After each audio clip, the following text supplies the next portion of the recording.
অনুষ্ঠান হয় 5 জানুয়ারি চলে আসবে, খুব সুন্দর দিন, বিকেল বেলা এখন সবাই চলে আসবে, এরকম সময়টাই দেখতে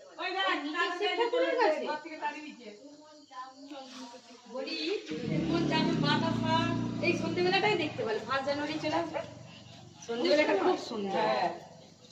ভালো বুঝে নয় যাত্রা না পুজোর দিনে বিকালবেলা পুজো হয় আর একটু পুজো হয়। হ্যাঁ সেটাই তো বলতেছি। তারপরে 2-4 দিনটা অনুষ্ঠান। পুজোর দিনটা এরকম সন্ধ্যেবেলাটা কত রুটি ভাত খেয়ে গেলে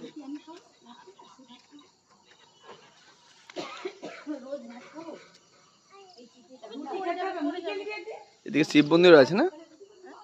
এটা শিব মন্দির তো। হ্যাঁ